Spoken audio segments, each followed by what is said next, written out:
Bismillahirrahmanirrahim. Assalamualaikum warahmatullahi wabarakatuh. Perkenalkan, nama saya Muhammad Fitrawan dengan NIM 19961420003. Ingin menjelaskan sedikit biografi dan teori-teori yang dikemukakan oleh salah satu tokoh ekonom, yaitu Egan von Bauer, atau bernama lengkap Egan Baumritter von Bauer. Beliau adalah seorang ekonom,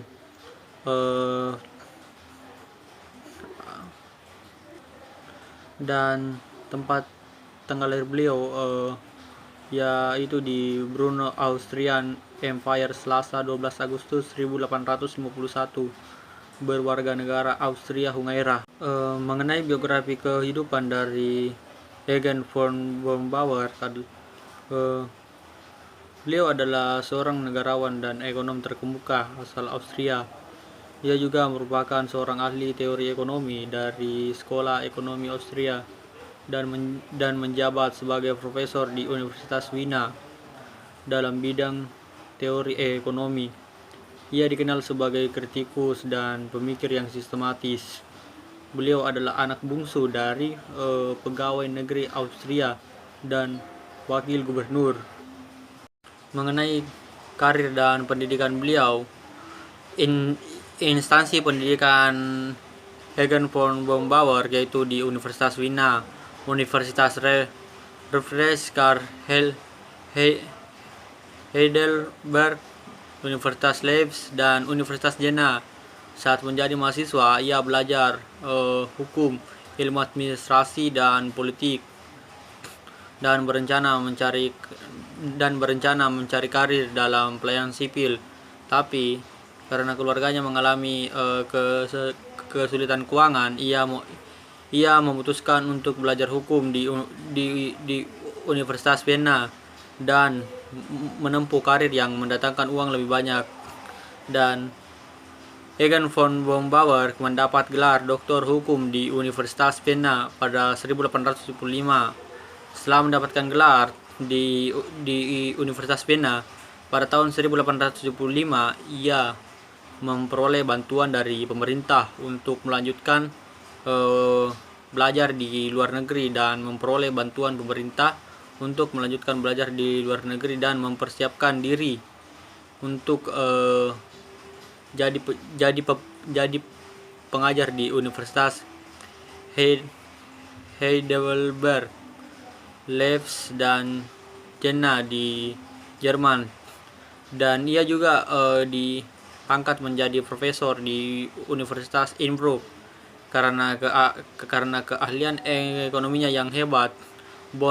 Bauer diangkat menjadi Menteri Keuangan 3 kali pada tahun 1893, 1896, sampai 1897 dan 1904, dan berperan penting dalam menata kondisi keuangan Austria. Selanjutnya, pembahasan teori dari von Bauer tentang nilai dan harga.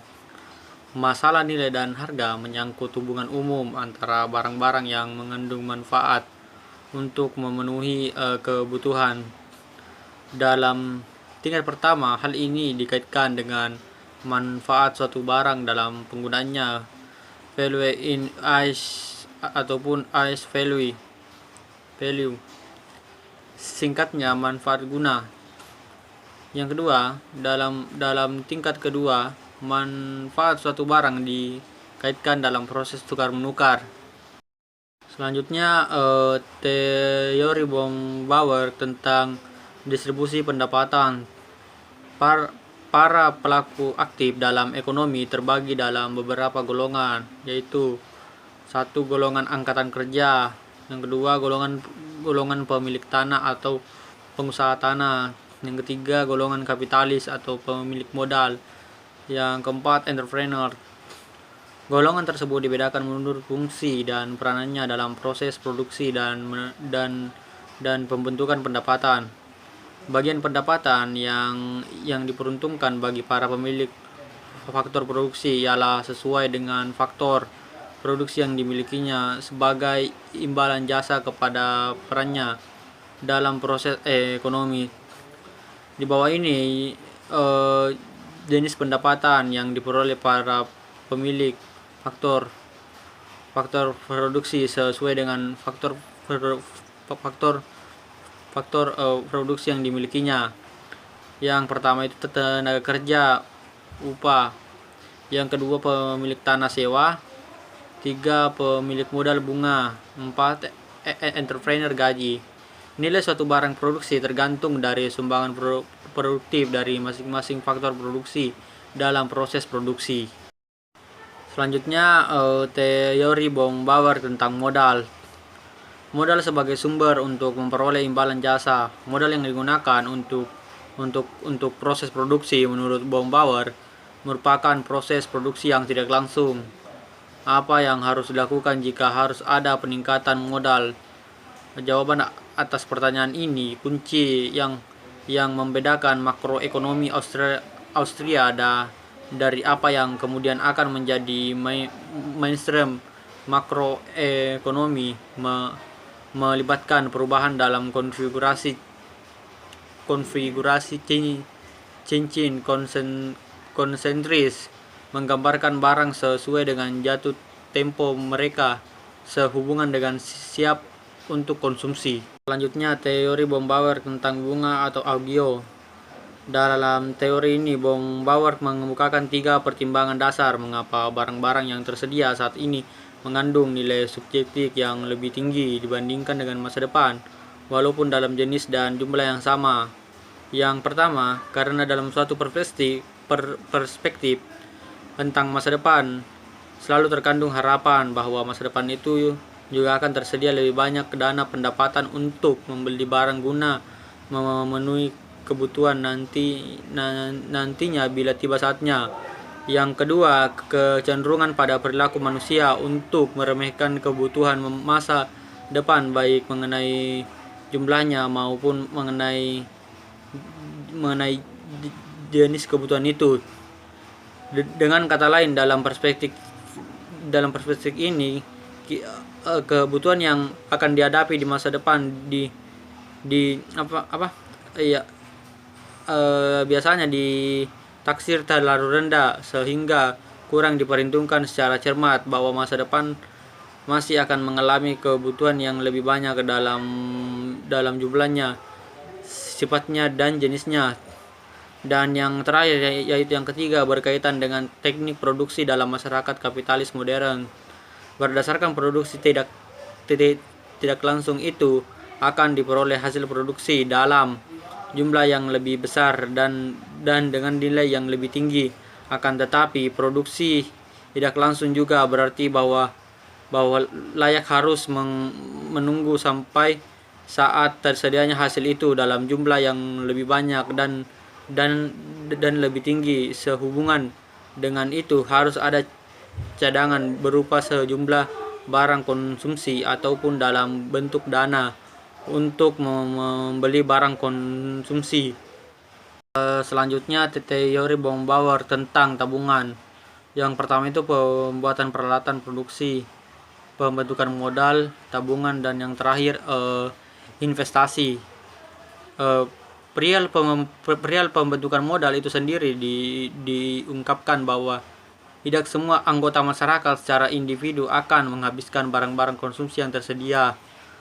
Sebagian barang konsumsi ditabung dan tabungan tersebut membuka kesempatan untuk pembuatan peralatan barang produksi. Teori ini menekankan pada peran kritis dari tabungan dari investasi dalam meningkatkan pertumbuhan ekonomi secara teknis yang diukur dengan kuantitas, kualitas, keragaman barang dan jasa. Menurutnya bahwa ekonomi yang baik harusnya melihat efek dari kebijakan pada semua sektor, bukan hanya satu. Ia mengatakan bahwa penurunan konsumsi tidak menurunkan produksi secara umum, tetapi hanya menurunkan produksi sektor tertentu melalui hukum penawaran dan permintaan. Nah, nah itulah tadi sedikit penjelasan mengenai teori-teori dari Egan von Bombauer. Selanjutnya adapun kelemahan-kelemahan dan kritikan terhadap teori tersebut. Kita langsung saja. LG Bustedo melemparkan kritikannya terhadap Bombauer mengenai peran tabungan. Bustedo menganut pandangan permintaan efektif Keynesian dan mengatakan bahwa permintaan konsumen akhir adalah syarat yang tak bisa ditawar bagi produksi, dan bahwa pandangan Bombauer yang mendukung kenaikan dalam tingkat tabungan adalah bukan hanya tidak alami tapi juga mustahil. Lebih banyak menabung hanya akan menurunkan daya beli umum dan arena itu penurunan permintaan barang akan membuat modal tidak terpakai dan mengurangi produksi. Akibatnya adalah depresi. Solusi yang baik menurut Bustedo adalah menaikkan bukan menurunkan permintaan barang konsumsi sebagai cara untuk mendorong produksi kapital. Mungkin itu tadi penjelasan sedikit mengenai biografi kehidupan dan teori-teori dan bantahan teori dari salah satu tokoh ekonomi, yaitu Egan von Bauer. Mohon maaf jika dalam penjelasan ini ada yang salah kata atau kurang lengkap. Sekian dan terima kasih. Lebih dan kurangnya mohon dimaafkan. Wabillahi taufiq wal hidayah. Wassalamualaikum warahmatullahi wabarakatuh.